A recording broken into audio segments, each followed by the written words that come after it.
Bon, on va faire une petite impro. On va quand même se présenter, même si vous avez des gens connus, puisque nous sommes tous les trois les derniers animateurs des lois de finances. Moi, c'est prescrit déjà. Et Gilles Claus et Séverine Girardon, que vous avez vus ces dernières années, qui animent les lois de finances. Donc, notre sujet, c'est l'IFI, un sujet que vous avez tous déjà consulté, notamment ceux qui ont eu à faire un peu de déclaration au mois de juin dernier. C'est un sujet dont nous avons la chance qu'il est extrêmement simple, extrêmement facile, et qu'on peut traiter dans le quart d'heure que nous ont laissé les présidents de chambre et les bâtonniers qui ont un peu débordé. Donc, sans vouloir plus déborder... Pardon. Oh, ils sont là. Mince. Je croyais que c'était comme la Serra qu'ils étaient partis avant la fin. Non. Donc, Séverine, c'est toi qui commences. Je te laisse la parole. Tu vas nous montrer les différences entre l'ISF et l'IFI. Allez, c'est parti. Nous n'avons bien entendu pas la prétention d'être exhaustifs ce matin. Nous souhaitons faire des focus sur ce qui change. Ce qui n'a pas changé, effectivement, vous le retrouvez ici, c'est la définition du redevable, le fait générateur, j'y reviendrai un petit peu sur le fait générateur, mais ça n'a pas changé, le seuil de taxe, le barème, l'exonération des bains professionnels, ça on laissera à Jean-Philippe le soin de tout bien vous spécifier à ce sujet-là, il y a quand même des spécificités. L'exonération des bois et forêts pour les notaires, tout ça, ça nous parle. L'abattement de 30% sur la résidence principale, je ferai un focus également là-dessus. Le dispositif de plafonnement existe toujours. La réduction au titre des dons et le dispositif en faveur des impatriés. Moi, ce que je voulais faire comme focus à ce stade, c'est, vous l'avez noté, la sortie de l'ensemble des biens mobiliers du dispositif. Alors moi, je vous pose la question, avez-vous, pour vous, redevable de l'IFI ou vos clients, pensez à déménager sur une péniche? C'est peut-être l'occasion. Plus sérieusement, bateaux et autres maisons flottantes, loin de constituer un habitat modeste dans certains coins de France, notamment sur Paris, peuvent effectivement avoir une valeur vénale supérieure au seuil d'assujettissement à l'IFI. Rappelons que ces bateaux-logements devaient figurer dans le patrimoine, dans la déclaration d'ISF, mais grâce à leur qualification juridique de meubles, effectivement, qui est définie par l'article 531 du Code civil, ils échappent aujourd'hui à l'IFI. On pourrait effectivement, pour les détracteurs de mon propos, indiquer qu'en cas de cession de notre péniche, la plus-value n'est pas taxée puisqu'on peut l'administration tolère effectivement de se raccrocher à l'exonération pour résidence principale. Mais ici, ce n'est qu'une tolérance et en aucun cas la qualification juridique de ces bateaux flottants ou bateaux logements n'a cessé. Jean-Philippe, sur ce qui change, que peux-tu nous dire? Ouais, en fait, j'avais une petite remarque par rapport. Alors, je vais pas faire de politique, c'est pas je suis pas bâtonnier. Non, c'est bon. Reste soft. Non, ce que je veux dire, c'est que souvenez-vous du candidat Emmanuel Macron qui nous avait dit on va supprimer l'ISF parce qu'on veut inciter le réinvestissement dans l'économie réelle. Et on s'aperçoit que le dispositif qui nous proposait l'IFI, c'est pas du tout ça. L'IFI, c'est d'inciter, ou en tout cas de pénaliser ceux qui investissent dans l'immobilier, mais en aucun cas de favoriser le reste. Puisque si vous avez 1,3 million à placer, vous serez traité exactement de la même manière que vous achetez des titres de société, donc un risque, que vous achetiez un yacht ou que vous gardiez, ou une péniche, ou que vous gardiez le cash sur votre compte bancaire ou en assurance vie, puisque c'est bien sorte. Donc l'incitation à l'investissement dans l'économie réelle, en fait, est partie en même temps que le texte a été rédigé. Et ça, on peut peut-être le regretter en termes de pratique et en termes d'outils qu'on aurait pu avoir pour ça. Oui, on peut également noter, on aura l'occasion de constater que pour beaucoup, on imagine que l'IFI est forcément inférieur à l'ISF. Alors ça, c'est une remarque qui est importante parce que pour les contribuables qui avaient un patrimoine qui était fortement immobilier, c'est plutôt le contraire qui se passe. Par le jeu d'un certain nombre de limitations, et de définition de l'immobilier. Aujourd'hui, les patrimoines qui étaient fortement à base d'immobilier sont plutôt plus lourdement taxés que du temps de l'ISF. Notamment la prise en compte du crédit bail immobilier et le rabot des passifs. Tout à fait. Au titre de la consistance du patrimoine imposable, on rappelle que la composition du patrimoine, effectivement, est toujours figée sur celui du 1er janvier de l'année d'imposition. À titre d'exemple, de questions que vous pourriez vous poser, l'immeuble pour lequel une promesse unilatérale de vente aurait été consentie continue d'appartenir au redevable, donc promettant, et doit être déclaré, puisqu'il fait toujours partie de son patrimoine au 1er janvier de l'année d'imposition. En revanche, l'immeuble qui a fait l'objet d'une donation par acte authentique antérieur au 1er janvier de l'année n'a pas à être compris dans le patrimoine du donateur à cette date, même si l'acte, le BOFIP nous le dit, est publié au service de la publicité foncière postérieurement. Plus complexe, effectivement, sont le traitement des événements postérieurs qui opèrent de manière rétroactive. C'est le cas, par exemple, effectivement, d'une vente qui serait annulée. Une vente passée le 31 décembre, 1er janvier, effectivement, notre vendeur n'est plus propriétaire. Malheureusement, au 20 septembre ou 19 septembre, la vente est annulée. À ce moment-là, et cette annulation opère de manière rétroactive et il est nécessaire de déposer une déclaration rectificative d'IFI.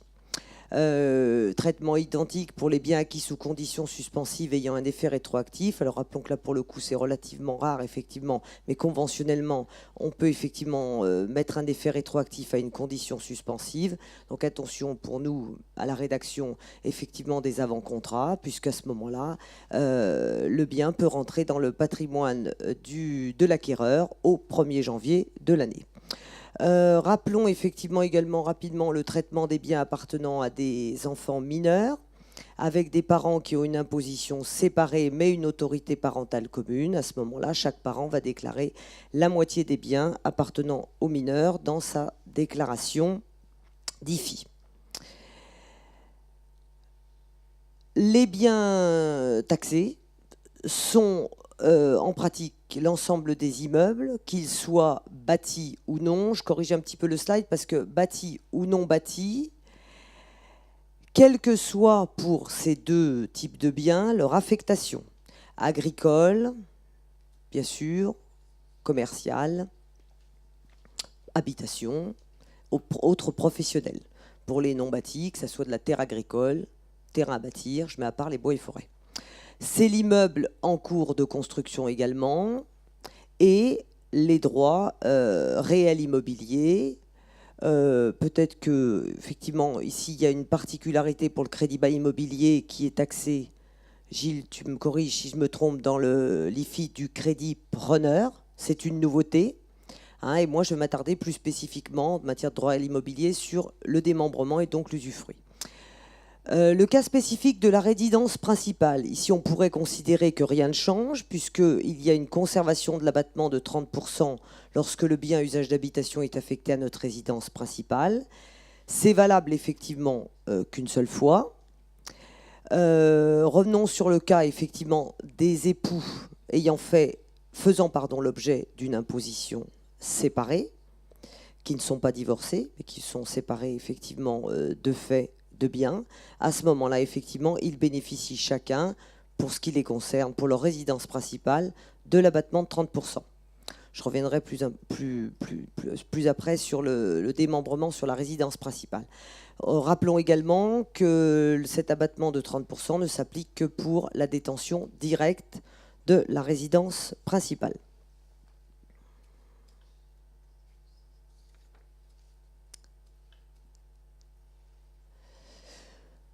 Voilà, je souhaitais faire un focus sur le démembrement.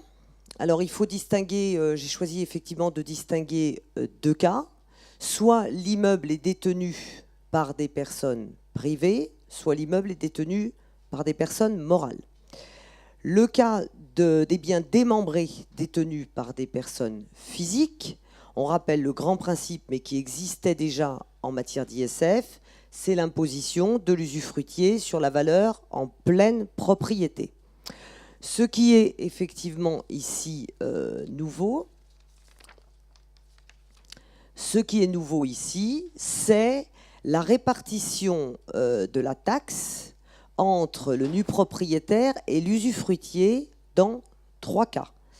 Notre premier cas, qui est pour nous, notaires, le plus intéressant, je dirais, et le plus surprenant, parce qu'on a du mal à voir la logique, c'est le cas où vous avez un usufruitier qui détient son usufruit de par la loi. Je rappelle effectivement ici rapidement, l'usufruit légal du conjoint survivant de l'article 757, c'est effectivement un conjoint qui est devenu veuf ou veuve, qui tient son usufruit de la loi et non pas d'une donation entre époux, autrement appelée donation au dernier vivant. À ce moment-là, effectivement, notamment s'il y a dans le couple que des enfants communs, le conjoint a de par la loi un usufruit étendu à tous les biens de la succession. Et à ce moment-là, le législateur nous a dit que l'usufruitier et nu propriétaire devaient déclarer à l'IFI le bien pour les droits qu'ils détiennent. Alors ici, focus tout de même effectivement sur cette disposition. Ça revient pour nous, notaires, mais pour vous également, à attirer l'attention du conjoint et peut-être même encore plus des enfants sur la nécessité ou pas de régulariser une donation entre époux. Je m'explique, si vous avez effectivement une donation entre époux et que votre usufruit, vous le tirez de cette disposition testamentaire, à ce moment-là, mon usufruitier, c'est lui qui va déclarer l'IFI pour la valeur en pleine propriété du bien. Les enfants ne seront pas taxés. Mais alors, bizarrement, alors que vous pensiez en signant une donation entre époux au profit de votre conjoint, lui faire un cadeau, a priori, on ne lui en fait pas. Donc la donation entre époux, elle serait plutôt faite dans le cadre de l'IFI pour favoriser les enfants. Bon, bref, point d'attention ici pour nous, particulièrement notaires qui voulons préparer la transmission de nos clients. Également, un autre cas, c'est le vendeur d'un bien qui s'est réservé l'usufruit. Ça, vous voyez le cas. Je vends un bien immobilier, je me réserve l'usufruit. C'est assez logique que, vraisemblablement, je souhaite que dans mon IFI, je n'y fasse figurer que cette valeur-là que je me suis réservée. Attention, ça ne fonctionnera pas si mon acquéreur, c'est un présomptif héritier de l'article 751 du Code civil. Enfin également, il y aura une répartition de la taxation dans le cas où l'usufruit a été réservé au terme d'une donation à une collectivité. C'est sûr que c'est un petit peu normal. On verrait mal quand même une générosité. Imaginez, vous avez demain, là, vous avez en volonté de donner ou de léguer une nue propriété effectivement à une collectivité, et en plus vous payez l'ISF pour l'IFI pour la pleine propriété. C'est vrai que c'est relativement pas engageant. Voilà, le cas de la résidence principale démembrée, il faut combiner effectivement les slides qu'on a vus ici et les dispositions. Si l'usufruitier déclare pour sa valeur en pleine propriété, il dit bien, il bénéficie effectivement de l'abattement de 30%. Si la valeur du bien est comprise respectivement dans le patrimoine de l'usufruitier et du nu propriétaire, comme on l'a vu, ça peut être les cas, à ce moment-là, l'abattement de 30% est applicable à celui qui l'occupe effectivement à titre de résidence principale. En général, c'est plutôt l'usufruitier. Voilà. Enfin, l'imposition des parts de société détenant un usufruit, donc ça c'est notre deuxième cas. Ici, le démembrement effectivement se fait dans la société. Donc je détiens des parts en pleine propriété d'une société qui elle-même détient un usufruit ou une nue propriété. La règle énoncée en haut ne s'applique pas, puisqu'à ce moment-là, c'est une répartition de l'imposition qui s'applique. Je vais passer rapidement. L'usufruit détenu par une personne morale, la fraction des parts de la société détenue par le redevable est déterminée en retenant la valeur de l'usufruit. Et classiquement, on a la même chose, le pendant pour la nue propriété détenue par une personne morale. Vous détenez des parts de société en pleine propriété d'une société qui détient effectivement à la nue propriété d'un bien. On retiendra pour déterminer la valorisation, la nue propriété, la valeur de la nue propriété. Je vous donne 3 exemples. Pour résumer mon propos, ici, l'acquisition d'un bien immobilier qui se ferait pour l'usufruit par M. X, pour la nue propriété par M. Y. On l'a vu, seul M. X est imposé à l'IFI pour 100% de la valeur du bien. Ça ne ressort pas des cas d'exception. Ce n'est pas un usufruit légal. Deuxièmement, l'acquisition d'un bien immobilier par, pour l'usufruit, la société X et pour la nue propriété, la société Y. À ce moment-là, c'est la règle de répartition qu'on a vue dans le slide précédent. Troisième exemple, plus loufoque, l'acquisition d'un bien immobilier par, pour l'usufruit, une personne physique, M. X, et pour la nue propriété, la société Y. M. X, personne physique, on l'a vu, le principe, il est bien connu de tous, puisqu'il existait précédemment. Il est imposé à l'IFI pour 100% de la valeur du bien. Mais également, combinaison de la nouvelle règle, les associés de la société Y sont imposés à l'IFI et la valeur des parts est calculée en retenant la valeur de la nue propriété. Pour les experts comptables, que certains d'entre vous sont, vous avez vite calculé, hop, on est à plus de 100%.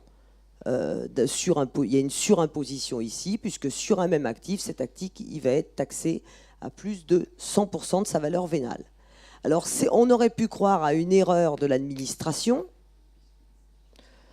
qu'ils allaient peut-être corriger l'année prochaine, mais a priori, ça ne semble pas être le cas, puisqu'ils ont prévu le cas où cette surimposition serait neutralisée si M. X et les associés de Y font partie du même foyer fiscal. Donc, avec un peu de chance, ça ne sera pas corrigé. Voilà. Je cède la parole à Jean-Philippe pour la suite. Et le petit Bibi. Merci Séverine. Moi, on m'a demandé de parler d'un sujet relativement simple, c'est l'IFI dans les groupes de sociétés. Et je vais vous surprendre, mais c'est effectivement simple. Ça tient en 3 slides. Je mens. Et une douzaine d'exemples, mais 3 slides. Déjà, pour traiter la problématique de l'immeuble dans le groupe de sociétés, on a une problématique pour nos clients de savoir où localiser l'immeuble, pour autant qu'on puisse le faire bouger à un coût normal. Donc la question, c'est de savoir dans quelle mesure est-ce que l'immeuble est pris en compte dans l'IFI du propriétaire des titres, du détenteur des titres, ou dans quelle mesure il peut en être exonéré. Alors là, on a une démarche en 2 temps, un petit peu comme en matière de TVA, si vous avez cette notion.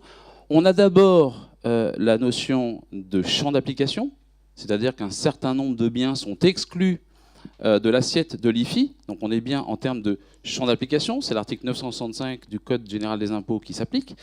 Et dans un deuxième temps, pour les biens qui sont situés dans le champ, on va avoir la notion d'exonération qui est le petit frère de ce qu'on avait déjà en matière d'exonération de biens professionnels en matière d'ISF. Donc bien faire une démarche en 2 temps. Donc premier temps, la notion du champ d'application. Donc là, c'est simple, on a 2 situations.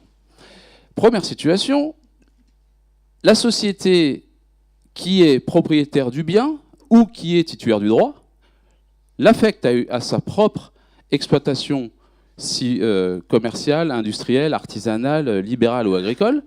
Dans ce cas-là, le bien sera toujours hors champ, toujours exclu des bases. Simple. Je suis propriétaire, j'exploite le bien pour une activité éligible. Dans ce cas-là, c'est exclu des bases de l'IFI de l'associé. Première situation, facile. Deuxième situation, je ne vous dirai pas qu'elle est facile, c'est lorsque le bien il est détenu par une société, mais il est affecté à l'activité d'une autre société. Là, on est dans des situations complexes, mais on peut les résoudre si on a en tête une notion qui est nouvelle, c'est qu'on a une société pivot dans le groupe qu'il faut arriver à identifier. Et une fois qu'on a identifié cette société pivot, on va arriver à dire oui, le bien est dans le champ ou non, le bien est hors champ. Donc, c'est ce que j'ai appelé la tête de groupe immobilier ou TGI. Donc, ne me demandez pas ce que veut dire TGI, je l'utilise après, mais ça veut dire tête de groupe immobilier. J'aurais pu trouver un nom plus rigolo, mais je vous avoue que j'ai manqué un peu d'inspiration. Donc, tête de groupe immobilier, retenez cette notion. C'est quoi la tête de groupe immobilier? Si ça marche, il y a 4 conditions. Premièrement, elle est détenue directement ou indirectement par le redevable de l'IFI. Attention, dans cette condition-là, on n'exige pas que le contribuable ait le contrôle de la tête de groupe immobilier, juste la détention, directe ou indirecte. Aucun niveau de holding maximal. C'est-à-dire qu'on peut avoir 12 holdings avant d'avoir la détention indirecte de notre TGI. Première condition, notez-la. Deuxième condition, elle doit avoir une activité opérationnelle prépondérante, nous dit l'administration. Donc, ça veut dire qu'elle doit être aussi commerciale, industrielle, artisanale, libérale ou agricole. Et également, je vous vois venir, holding animatrice. On va avoir de nouveau beaucoup besoin de la holding animatrice dans ces schémas. Troisième condition, elle doit détenir l'immobilier directement ou indirectement, même par des foncières, c'est-à-dire par des sociétés qui n'ont pas d'activité opérationnelle. OK ? Quatrième et dernière condition, elle doit affecter cet immobilier, ou il doit être affecté à l'activité opérationnelle de sociétés qu'elle contrôle. Et j'insiste bien, qu'elle contrôle. Ce qui fait que si elle l'affecte à des sociétés qu'elle ne contrôle pas, on va être dans le champ. Si elle l'affecte à des sociétés qu'elle contrôle, on est hors champ. D'accord ? Donc là, si vous retenez ces deux slides, vous avez normalement la possibilité de déterminer le régime d'IFI du redevable de l'associé qui détient les titres de votre groupe. Exemple. On va faire un jeu. Alors, je suis très nul. Voilà, ça c'est mon personnage. Il est moche, mais c'est une tronche. Il détient une société opérationnelle. Il la détient, il ne la contrôle pas. Il peut avoir plus de 10%, parce que vous savez par ailleurs que s'il a moins de 10%, de toute façon, les biens sont hors champ. Bon. Donc il détient, admettons, 35% de la société opérationnelle. La société opérationnelle détient l'immeuble qu'elle affecte à sa propre exploitation. Donc, on est hors champ, c'est le 965, deuxièmement A, qui nous dit bien affecté à l'activité opérationnelle de la société qu'il détient. S'il y a une holding, est-ce que ça change? Non, je détiens indirectement et je n'ai pas de niveau. Donc même si j'ai une holding encore au-dessus, dans ce cas-là, la seule condition, c'est que le bien soit affecté à l'activité opérationnelle de ma société, que je détiens directement ou indirectement, sans avoir besoin de la contrôler et sans être obligé d'exercer des fonctions comme on avait avant dans l'exonération des biens pro. Vous l'avez? Facile. On va faire. Je crois que c'est ça qui est important, c'est que le holding, dans ce cas de figure, peu importe que ce soit un holding actif ou pas. Ah bah, ma société, ah oui, au-dessus, oui, c'est aucun intérêt. La société, oui, on est je tiens compte que du fait que j'ai une société opérationnelle qui a l'immeuble et qui l'exploite pour soi. Dans ce cas, ce que tu appelles la tête de groupe immobilier, c'est notre société bleue. C'est la bleue. C'est la bleue. Voilà. OK. On va compliquer un peu le schéma parce que ceux qui ont des groupes comme ça, il n'y en a pas beaucoup. Société opérationnelle qui détient 3 filiales, 2 qui sont contrôlées, plus de 50%. Alors il y a une tolérance si on exerce le contrôle effectif, même si on a moins de 50%. Mais je résume en disant plus de 50%, c'est vert, et moins de 50%, donc une société qui est réputée non contrôlée. On a toujours nos niveaux de holding, on n'a pas de souci. Et là, on va avoir chacune des sociétés qui détient l'immeuble affecté à leur activité opérationnelle. Dans ce cas-là, toujours le quiz. Qui dit que c'est hors champ? Qui dit que c'est dans le champ? Hors champ, pourquoi? On ne regarde même pas quelle est la structure au-dessus. Chaque société détient l'immeuble affecté à sa propre exploitation, qui rentre dans les conditions. Ouais. Donc, dans ce cas-là, on va être hors champ, c'est en vert. Toujours 962, deuxièmement A. OK? On complique. Vous êtes super bon là. Ça marche aussi si la société est aussi une holding. On n'a plus besoin de cette notion de TGI. La notion de TGI, je vous rappelle qu'elle ne s'applique que si les sociétés n'utilisent pas eux-mêmes les biens dont ils sont propriétaires. D'accord? Donc là, on peut avoir une holding supplémentaire, c'est pas grave. À partir du moment où je détiens indirectement les sociétés qui utilisent leurs propres biens, il n'y a aucun souci. On reste toujours hors champ. OK? Revenons à notre groupe, société opérationnelle. Vous l'avez, hein, on ne va pas revenir dessus. Cette fois, c'est ma filiale à plus de 50% qui détient un immeuble et qui va le mettre à la disposition de ma première société opérationnelle, celle que j'ai appelée tête de groupe immobilier. Votre avis? Qui dit dans le champ a perdu. Effectivement, on remplit toutes les conditions, je ne reviens pas dessus, la détention, l'activité opérationnelle. Je détiens indirectement l'immobilier et c'est affecté à ma propre exploitation, on est hors champ. pas de problème. Maintenant, ça marche également, puisque je n'ai pas de condition d'activité pour celle qui détient l'immobilier, si j'ai une SCI ou une société foncière. Il n'y a pas besoin que ce soit... Donc ça veut dire que je peux avoir un schéma société opérationnelle avec une SCI détenue par la société opérationnelle et qui met à disposition le bien. Bail classique, enfin bail commercial, pas de souci. On y est? Suivant, notre groupe, j'ai une société opérationnelle que je ne contrôle pas, qui a un immeuble et qui le met à disposition de ma société opérationnelle que j'ai appelée tête de groupe immobilier. Dans ce cas-là, hors champ. Pourquoi? Parce que la détention de l'immeuble par ma société opérationnelle, ma TGI, est indirecte, mais on ne me demande pas le contrôle. Et en revanche, je l'utilise à mon activité opérationnelle. Donc effectivement, je suis dans ce cas-là hors champ. Pas mal. On continue. Situation, et ça, pareil, hein, ça peut être une foncière. Situation suivante, ma société opérationnelle, TGI, a un immeuble qu'elle affecte à la société dont elle détient plus de 50%. Là, on sera toujours hors champ, la condition, je mets à disposition de l'activité opérationnelle d'une société que je contrôle. Si je la mets à disposition d'une société opérationnelle que je ne contrôle pas, je suis dans le champ. Alors, j'explique, hein, je ne dis pas que je suis d'accord. Mais en tout cas, le texte est rédigé de telle manière que, effectivement, à partir du moment où je ne contrôle pas la société qui exploite le bien, même si elle a une activité opérationnelle, je vais retenir, moi, le dirigeant, dans mon IFI, l'immeuble qui est détenu par la société opérationnelle dans le cadre du pourcentage et des calculs que va vous expliquer Gilles tout à l'heure. On est toujours? Alors, on a encore quelques petits exemples. J'ai une holding foncière qui détient le bien et qui le met à disposition de la société contrôlée ou non contrôlée. Dans le champ, hors champ? Dans le champ, parce que ce n'est pas une TGI. Encore une fois, parmi les conditions, la société qui a l'immeuble doit avoir une activité opérationnelle. C'est débile.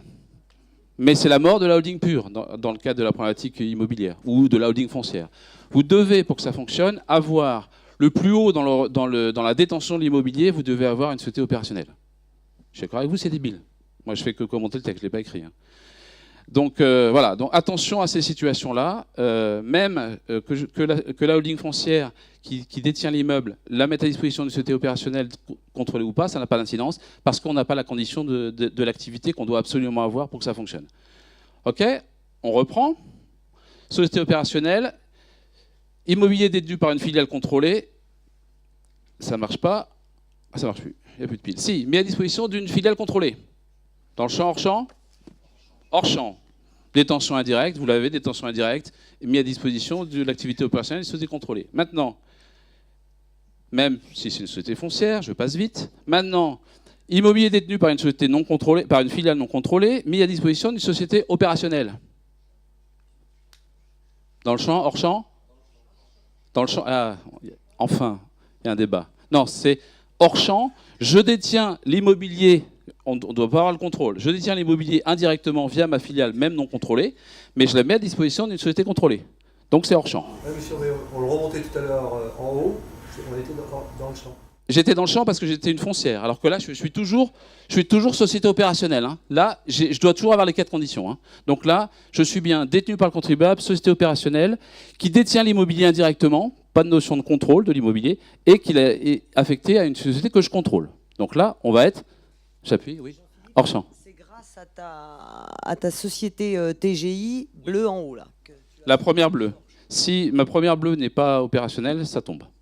Hein, donc attention, c'est vraiment la nuance. C'est pour ça que je vous dis que ça, c'est vraiment la société pivot et que c'est celle-là qu'il faut détecter. Et d'ailleurs qu'il faut la détecter pour chaque immeuble. Elle peut être située à d'autres endroits en fonction du schéma et de la complexité. Je vous dis que c'est simple. Alors, même... Encore une fois, même si c'est une foncière, puisqu'il n'y a pas de conditions d'activité pour la société qui détient l'immeuble. Dernier exemple, je crois, société opérationnelle contrôlée par notre TGI qui met à disposition, ça ne marche plus, si, de la société non contrôlée. Et là, société non contrôlée. Il y a un débat là. Et en plus, on a répété tous les deux. Hein. C'est dans le champ. Puisque la condition de contrôler celle qui l'exploite n'est pas respectée. Donc ayez bien en tête ces quatre conditions de la TGI pour pouvoir régler ces schémas. OK? C'est facile. Ça fait 6 mois que je travaille dessus. Alors, non, que 6 mois. Donc, ça, c'est les situations dans lesquelles on a la problématique dans le champ hors champ. Pour les biens qui sont dans le champ, on a toujours la possibilité d'invoquer l'exonération pour biens professionnels qui est calquée sur ce qu'on avait en ISF. Donc, c'est toujours les mêmes. Même définition que l'ISF. On a une détention directe ou indirecte avec un seul niveau de holding, à plus de 25%. Il faut que le redevable ait des fonctions de direction dans cette structure et que le contribuable en retire une rémunération supérieure à ces rémunérations de nature professionnelle. Dans ce cas-là, si on affecte le bien à l'activité opérationnelle de cette structure, on a une exonération, mais qui n'est qu'à proportion de la détention dans le bien professionnel. Avant, on avait un comité de la MOA qui nous disait, dans ce cas-là, l'immobilier qui est affecté au bien professionnel est exonéré en totalité. Maintenant, ce n'est plus le cas, on a une exonération professionnelle, donc on est dans un cas que citait Gilles tout à l'heure, dans lequel on peut avoir un IFI dans ce schéma qui est plus défavorable que ce qu'on avait en ISF. Petit exemple, c'est le 3e slide, je vous ai dit que ce sera le 3e slide. On retrouve notre schéma de tout à l'heure, où on avait notre TGI qui détient l'immeuble, mais qui met à disposition d'une société opérationnelle non contrôlée. Donc là, on est dans le champ. Donc là, la question, c'est est-ce que je peux revendiquer l'exonération des biens professionnels? Et là, vous me dites tous d'une seule voix, non, parce que j'ai trop de holding. C'est peut-être bête, mais dans un cas, on nous dit, quel que soit le nombre de holdings, dans le bien professionnel, on est resté à un niveau de holding. J'avoue, je ne comprends pas pourquoi on a toujours un niveau de holding dans ce type de schéma. Ça n'a aucune justification particulière. Mais dans ce cas-là, on ne pourrait pas revendiquer les biens professionnels parce qu'on a le droit qu'à un niveau de holding entre le redevable et le bien professionnel qui doit être celle qui exploite l'immeuble. Donc j'enlève les deux holdings. C'est simple, il suffit d'un clic. Enfin, c'est plus compliqué dans les dossiers. Et là, la question, c'est est-ce que je peux être exonéré? Oui, à condition que je puisse revendiquer la qualité de bien professionnel de la société opérationnelle qui est à droite, mais c'est dans le même sens chez vous, à droite dans le schéma, si je peux le qualifier de bien professionnel, donc si notamment j'en suis dirigeant et j'en retire une rémunération professionnelle. Et ça marche aussi si c'est une holding foncière, puisque là, la problématique que ce soit dans le champ ou pas, elle est derrière nous, et on est aussi dans le cadre d'une société opérationnelle. Voilà, si on a ce schéma qui est aussi classique de l'immeuble détenu directement par le redevable de l'IFI et qui met à disposition deux filiales du groupe qu'il détient par une holding, ou par d'ailleurs une société opérationnelle, pour l'instant on est totalement dans le champ, là on se pose la question aussi du bien professionnel par rapport à la qualification des deux sociétés à l'activité desquelles l'immeuble est affecté. Donc voilà, évidemment, c'est simple, ça paraît simple, ça va nécessiter qu'on revoie les schémas de détention de l'immobilier dans les structures de nos clients, parce qu'effectivement, la manière dont sont rédigés les textes fait qu'on contrôle l'immobilier ou pas par d'incidence, mais qu'on contrôle ou pas la société qui l'exploite, ça a une vraie incidence qui peut être significative. J'en ai fini. Oui, c'est pareil, si c'est une SCI, il n'y a pas de changement sur ce point. Et je passe la parole à Gilles sur l'évaluation des titres. Je me permets simplement de revenir sur cette brillante démonstration. Et je crois que ce qui est vraiment très très important, et ça nous parle à nous les experts comptables, c'est de bien distinguer les biens qui sont taxables parce qu'ils sont dans le champ, et ensuite les biens et ceux qui ne sont pas taxables parce qu'ils sont hors champ, et ensuite les biens qui sont dans le champ, ils peuvent bénéficier d'une exonération qui sera souvent d'ailleurs une exonération partielle. Donc c'est cette distinction qui, dans les textes, n'est pas du tout claire, tel que le texte est prévu. Et la deuxième remarque qu'on peut faire, c'est que la notion de bien professionnel, je pense que l'explication, c'est que le législateur a purement et simplement fait un copier-coller de l'exonération des biens professionnels ISF et ne s'est pas posé la question de son articulation avec le nouveau texte de l'IFI, tout simplement. Hein, voilà. Alors, Ceci étant dit, on va donc...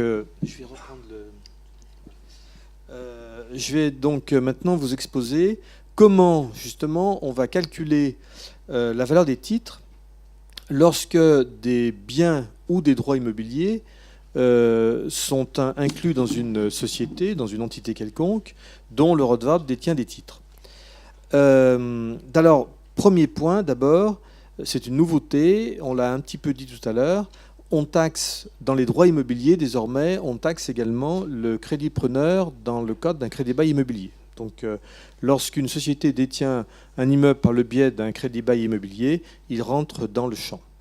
C'est déjà le premier point. Le deuxième point, le principe de base, donc, désormais, c'est que les parts ou les actions sont imposables à l'IFI pour la seule fraction de leur valeur représentative de la valorisation des biens et droits immobiliers détenus directement ou indirectement par la société ou par l'entité. Donc je ne reviens pas sur le cas où ce principe va être tempéré justement par la notion d'immobilier professionnel. Et également, il y a un cas quand même qui a été prévu qui est lorsque l'immobilier est inclus dans des participations à moins de 10%, eh bien, ils ne seront pas taxables. Ça, c'est le principe général de base. Donc, ensuite, lorsque l'on attaque des immobiliers qui sont dans des groupes de sociétés avec une chaîne de participation, là, il faut être extrêmement rigoureux. Normalement, ça doit être ça. Voilà. Il faut être extrêmement rigoureux parce que sinon, on a vite fait de se mélanger les pinceaux dans la chaîne de participation. Donc, le premier point, j'y reviendrai d'ailleurs, c'est qu'il faut commencer le travail par les sociétés les plus éloignées dans l'organigramme, les plus lointaines dans l'organigramme, les filiales qui sont les plus lointaines, de façon à ensuite remonter progressivement jusqu'à aboutir à la société dont les titres sont détenus directement par le redevable. Ça, c'est déjà le premier point sur la méthode de travail. Deuxième point important, il y a des étapes à respecter. Et il faut d'abord commencer par rechercher pour chaque société la valeur vénale des titres. Et là, on est dans une démarche qui est strictement identique à celle de l'ISF. Donc on retrouve les valeurs habituelles, le type de valorisation habituelle, actif net réévalué, ça peut être les valeurs de productivité, ça peut être des valeurs de rendement, ça peut être des valeurs à partir des cash flows, enfin bon, toutes les méthodes habituelles qu'on pouvait retenir en ISF. Donc là, on a des valeurs de titres. Et cette valeur de titre, on va ensuite devoir lui appliquer le coefficient immobilier. Mais auparavant, il y a une difficulté nouvelle qu'on n'avait pas dans l'ISF, ou que très partiellement, c'est dans la prise en compte des passifs. Parce que l'IFI a prévu toute une série de restrictions du rabot des passifs. Et donc, avant d'aller plus loin, il faut commencer par savoir quels sont les passifs déductibles pour obtenir la valeur des titres. Et là, je repasse la parole à Jean-Philippe. Juste le boîtier, s'il te plaît, pardon. Le micro, ça va aller. Oui, donc en 3 mots, 5 slides. J'annonce les slides parce que comme ça, vous vous endormez au 6e. La problématique qu'on a, nouvelle dans l'IFI, c'est qu'on n'avait pas en ISF par définition, c'est que les titres de société, pour leur contre-valeur de l'immobilier, les passifs de la société sont déductibles, alors que les créances que les associés peuvent avoir sur la société ne sont pas un actif imposable, ne sont plus un actif imposable. Avant, c'était neutre. Maintenant, c'est plus neutre. Donc, le législateur a mis en place un certain nombre de dispositifs qui sont destinés à refuser la déduction du passif des sociétés compte tenu des conditions dans lesquelles ce passif a été créé. Je ne parle pas du passif personnel des redevables. Je parle bien, puisque c'est notre propos, du passif des sociétés. Et ça fait l'objet de retraitements. On a 4 retraitements qu'on va regarder rapidement. Ça, c'était... voilà. Le premier retraitement, c'est lorsque je fais un achat à moi-même. C'est-à-dire, je suis propriétaire d'un immeuble, je le vends à la société, d'accord ? Et dans ce cas-là, la société s'endette pour l'acheter. Quel que soit le prêteur, dans ce cas-là, le bien, le passif, dans ce schéma-là, n'est pas pris en compte. OK ? Achat à soi-même. Deuxième situation, et j'aurais pas dû faire tous les trucs qui descendent, c'est chiant, pardon. La situation d'un prêt à soi-même direct, c'est-à-dire ma société, dans son passif, a un prêt souscrit auprès de moi-même, redevable, ou de mon foyer fiscal. Dans ce cas-là, le passif n'est pas déductible, mais seulement à hauteur de ma participation dans la société qui emprunte. Prêt à soi-même direct.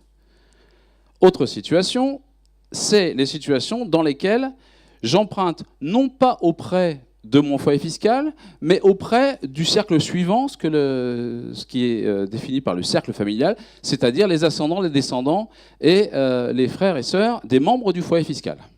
Donc, par exemple, mon fils est sorti de mon foyer fiscal, puisqu'il est imposé séparément à l'IFI, et ma société emprunte auprès de mon fils. Donc c'est au-delà du foyer fiscal, le cercle familial proche. D'accord ? Donc ça, c'est le prêt direct de ses proches. Même chose, on a exclusion partielle, en principe, à proportion de la participation détenue par le redevable et les membres de son foyer dans la société. OK ? Et dernière situation, c'est lorsque je contracte des dettes auprès non plus des personnes physiques elles-mêmes, mais de sociétés qu'ils contrôlent. Ça, c'est le prêt, si ça avance, le prêt à soi-même indirect. C'est-à-dire que ce n'est plus les personnes physiques qui me prêtent, mais ce sont des sociétés que ces personnes-là contrôlent. D'accord ? Donc ce sont les 4 situations, même chose, l'exclusion du passif de la société est partielle. On a quand même quelques clauses de sauvegarde, 2 en fait. Celle dont on a beaucoup parlé, on va y revenir, c'est l'absence d'objectif principalement fiscal, qui s'applique pour les cas d'achat à soi-même et les prêts à soi-même. Donc dans ce cas-là, si je justifie, et on peut en discuter, notamment dans un certain nombre de structurations d'opérations, que le prêt à moi-même ou l'achat à moi-même n'est pas lié à des considérations principalement fiscales, c'est nouveau. On a un abus de droit sur des motifs exclusivement fiscaux. Là, on passe sur le principalement fiscal, avec toutes les problématiques de définition que ça va causer. Et on a la deuxième clause de sauvegarde, c'est qu'on peut justifier le caractère normal du prêt, c'est-à-dire les conditions de remboursement, etc., un échéancier. Mais ça ne marche que pour la troisième situation que j'ai exposée tout à l'heure, c'est les prêts qui sont faits à l'extérieur du foyer fiscal, auprès du cercle élargi. Dans ce cas-là, et dans ce seul cas, je peux justifier de caractère normal et donc que le passif de la société soit pris en compte. Donc juste un petit point, juste un petit rappel, que pour le passif des sociétés, je n'ai aucun retraitement à faire pour les prêts in fine et les prêts sans terme, alors que vous savez ou pas que pour le passif perso, il y a des retraitements qui sont faits pour les prêts in fine qui sont... Oui. Je t'en prie. Hein, vas-y. En ce qui concerne, je voulais faire 2 remarques sur ce que vient de dire Jean-Philippe, parce que ça me semble effectivement très intéressant, notamment dans le cadre toujours de notre interprofessionnalité, pour justifier du caractère normal pour les prêts directs consentis donc par un proche, par exemple la belle-fille richissime qui consentirait un prêt.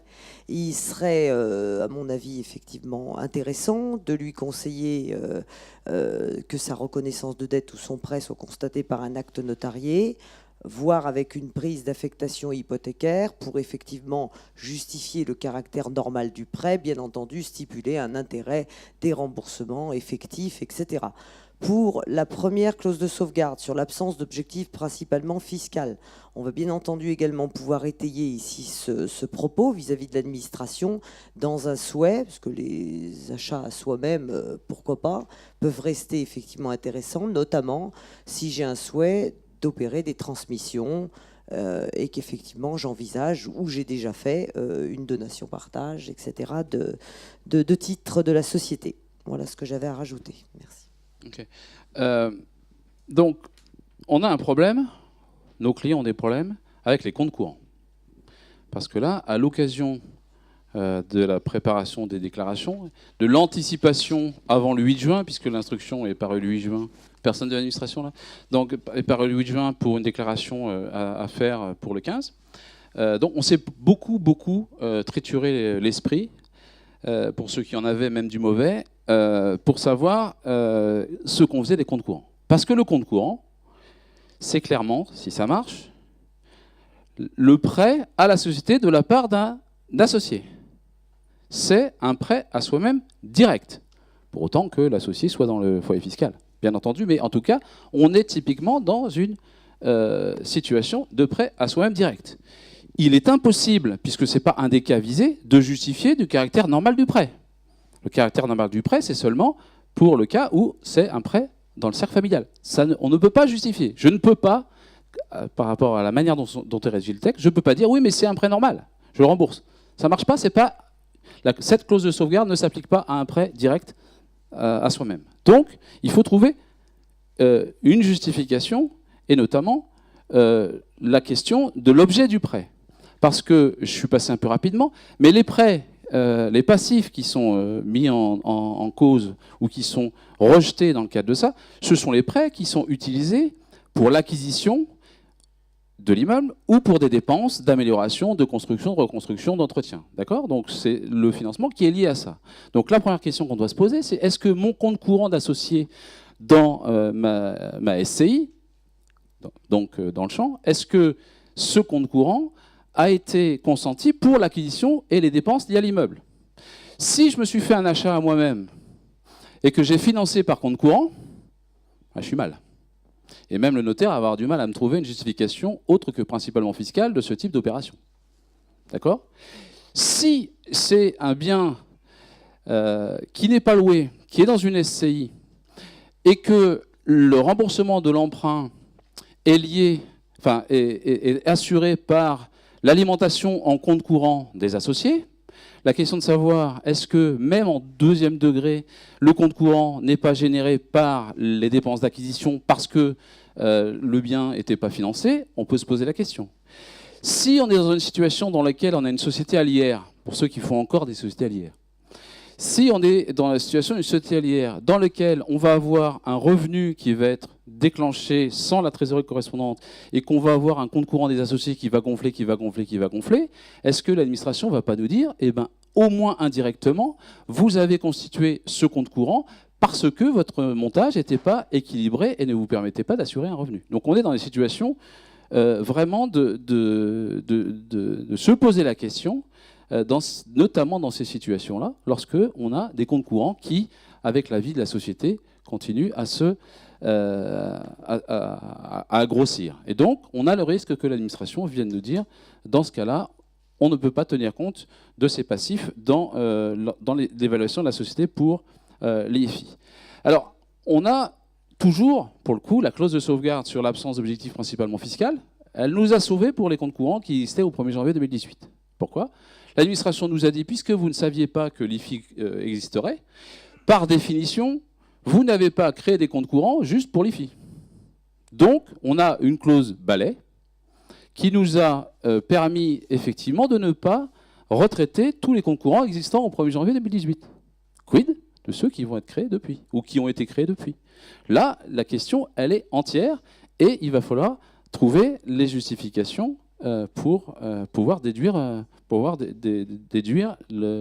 les passifs de l'évaluation de la société. Voilà les points vrais. Alors, je n'ai pas de réponse, mais c'est vraiment les questions qu'il faut se poser, et avec une administration qui sera probablement très très tatillonne sur le sujet. Je ne prends pas de questions parce que... Non, vas-y, pardon. Non, c'est pour... Oui, des renonciations avec clause de retour à meilleure fortune sur ces comptes courants. On en tient compte ou on n'en tient pas ? Tu n'as plus le passif ? Donc tu n'en tiens pas compte ? C'est une bonne manière de ne plus tenir compte du passif, là, pour le coup. Mais oui, bien sûr. Puisque tu as abandonné ta créance, il n'est plus dans le passif. Donc là, pour le coup, voilà. Après, lorsqu'il y a retour à meilleure fortune, le problème sera de nouveau... Voilà. Mais il y aura peut-être plus d'IFI. Alors, justement, dans le cadre de l'interprofessionnalité, il est évident que sur ce problème des comptes courants, les experts comptables ont un rôle essentiel à jouer, qui est d'abord, mais j'imagine qu'aujourd'hui c'est marginal, de convaincre les quelques clients qui auraient des SCI dans lesquels ils ne tiennent pas une comptabilité de le faire d'urgence. Et surtout, c'est de préserver l'historique des comptes courants. Dans les années qui viennent, on aura intérêt quand même à avoir un historique extrêmement précis des comptes courants, de façon à pouvoir démontrer à quoi ont servi les sommes apportées en compte courant. puisque selon le cas, ça pourrait être rejeté ou pas rejeté. Donc on voit bien que là, la comptabilité des sociétés foncières va être essentielle dans les débats que nous pourrons avoir demain avec l'administration fiscale. Voilà, je reviens maintenant sur l'évaluation des titres. Donc, comme on l'a dit tout à l'heure, il y a des étapes à respecter qui sont extrêmement importantes. Donc, premièrement, je le répète, il faut absolument commencer par les sociétés les plus lointaines de l'organigramme. Dans chacune de ces sociétés, on calcule la valeur vénale des titres. On calcule la valeur vénale des titres et une fois cette valeur vénale obtenue, on va effectivement se préoccuper de déterminer un coefficient de taxation. Ce coefficient de taxation, ça c'est une nouveauté de l'IFI, doit correspondre au ratio immobilier de la société. Ce ratio immobilier de la société, c'est tout simplement le rapport qui est ici. C'est la valeur vénale réelle de l'immobilier ou des droits immobiliers imposables. Donc ça suppose qu'avant on a fait toutes les estimations sur les biens taxables, non taxables, imposables, détenus directement ou indirectement à l'actif de la société. Donc ça nous donne notre numérateur. Et au dénominateur, c'est tout simplement la valeur vénale réelle de l'ensemble de l'actif de la société. Donc on obtient un rapport, et ce rapport va nous permettre de déterminer dans quelle proportion, voilà, dans quelle proportion ces titres vont être taxables. Alors, un petit exemple, parce que c'est ce qu'il y a de plus simple. Le principe est assez simple, hein. Ce qui est compliqué, c'est la mise en œuvre dans une chaîne de participation. Donc ici, reprenons un exemple. Monsieur X, personne physique, détient 50% des titres d'une société B, qui elle-même détient des titres d'une société C. Cette société C a des biens immobiliers à son actif, et par définition, la société C étant filiale, on a dû déjà, normalement, évaluer son coefficient immobilier, puisqu'on commence toujours par la société la plus basse. Dans ce cas, par hypothèse, le coefficient immobilier de la société C filiale est de 0,6. Le bilan de la société B se présente ainsi. À l'actif, on a donc un immeuble pour 4 000, des titres de la société C pour 2 000, et ces titres C donc sont affectés d'un coefficient de 0,6, des créances et de la trésorerie totale 6 600. Au passif, on a 4 000 d'emprunts, 500 de dettes, et donc 2 100 de capitaux propres. Dans ce cas, par simplification, on admet que la valeur comptable de l'immeuble est sa valeur vénale. L'évaluation des titres de la STB sera donc la suivante. On va partir de la valeur globale des titres qui est donc de 2100, puisqu'on a fait l'évaluation vénale la valeur vénale des titres.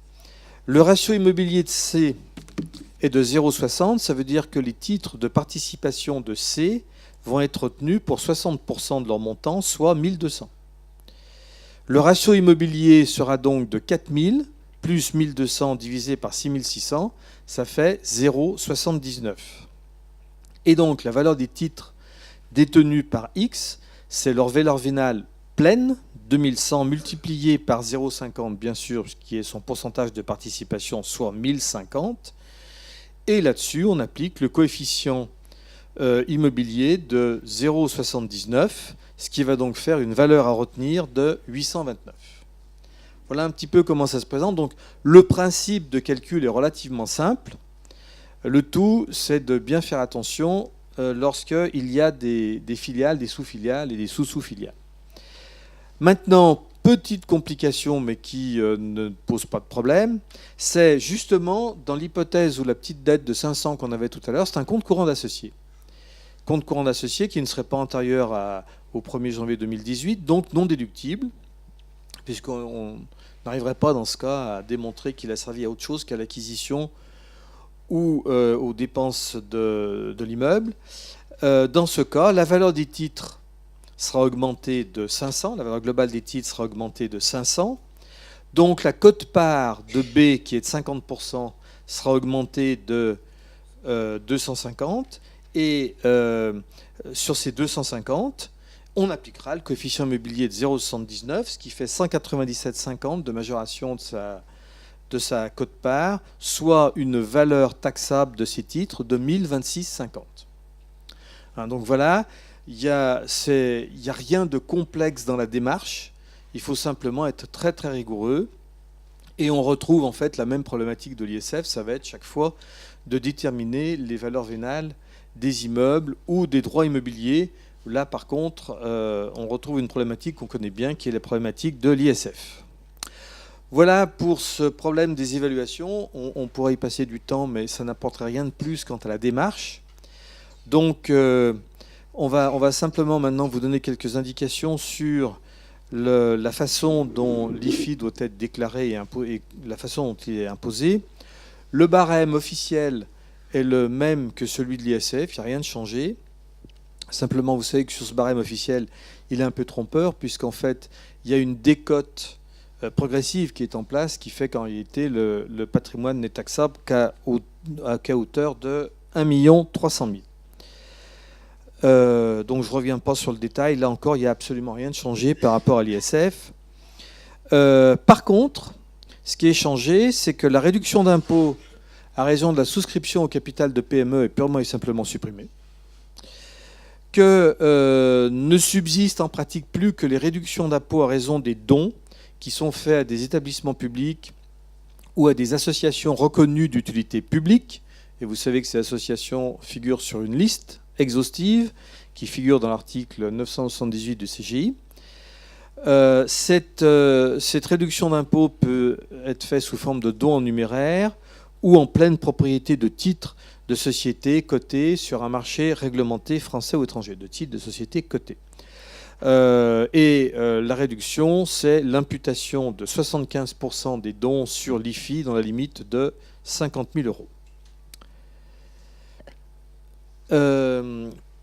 Par ailleurs, on a, comme pour l'ISF, retenu le principe du plafonnement. Là non plus, pas de changement. Le principe est le même. Le total de l'IRPP plus les prélèvements sociaux plus l'IFI ne doit pas dépasser 75% du total de vos revenus. Si c'est le cas, eh bien, l'excédent vient en réduction de l'IFI. Il n'y a aucune modification particulière pour le numérateur ou le dénominateur, mais il y a par contre un point sur lequel nous souhaitions attirer votre attention, c'est le piège ce qu'on appelle un peu couramment des cash box. De quoi s'agit-il ?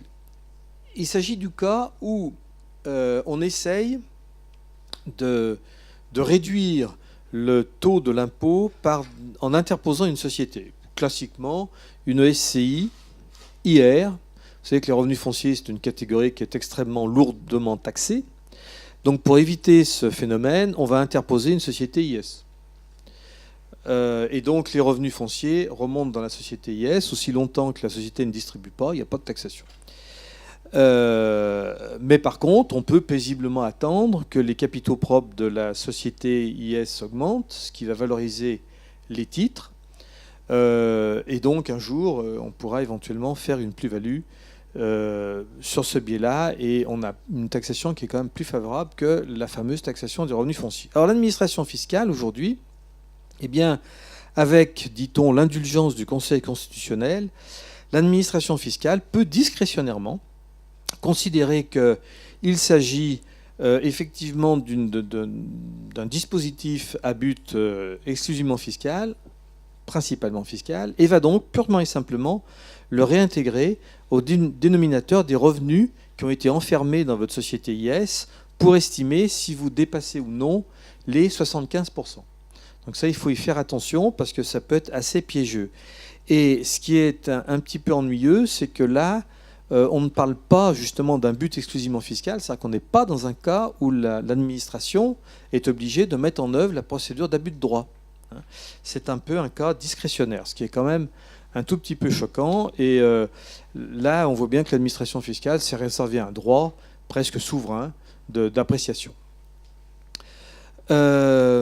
Autre point, c'est une modification un petit peu des obligations déclaratives. Vous savez que l'ISF avant se déclarait, vous aviez une déclaration spécifique que vous deviez déposer avant le 15 juin de chaque année avec le règlement correspondant. Aujourd'hui, ce n'est plus le cas. Tous les contribuables assujettis à l'IFI doivent déclarer leur patrimoine pour sa valeur nette et pour sa valeur brute dans la déclaration annuelle de revenus. Ça, c'est déjà un premier point. Ils doivent néanmoins y joindre des annexes. Ces annexes sont conformes à des modèles, CERFA. Bon, simplement, elles sont extrêmement détaillées. Ah, non, c'est bon. Bon, c'est une petite panne, c'est pas grave. Une micro-coupure. Donc, ils doivent y joindre des annexes. Ces annexes sont extrêmement détaillées, avec notamment la date d'acquisition des immeubles, leur consistance précise. Alors, autant pour l'ISF, l'administration n'était pas très exigeante. Apparemment, pour l'IFI, elle va l'être beaucoup plus, parce qu'elle veut absolument pouvoir contrôler la valorisation. Et pour les étrangers qui ont des actifs taxables en France, ils pourront être obligés de désigner un représentant, sauf pour ceux qui ont un domicile dans un État membre de l'UE. Gilles, quid des Français qui ont de l'immobilier à l'étranger?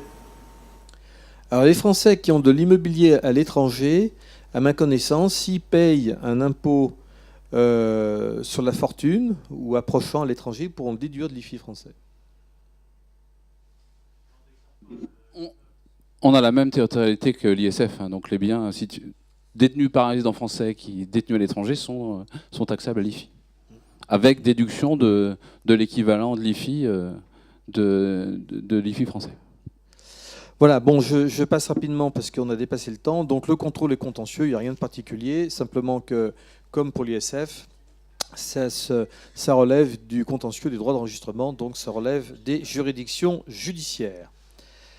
Voilà, j'en ai terminé et nous allons donc passer maintenant au troisième chapitre sur le prélèvement à la source.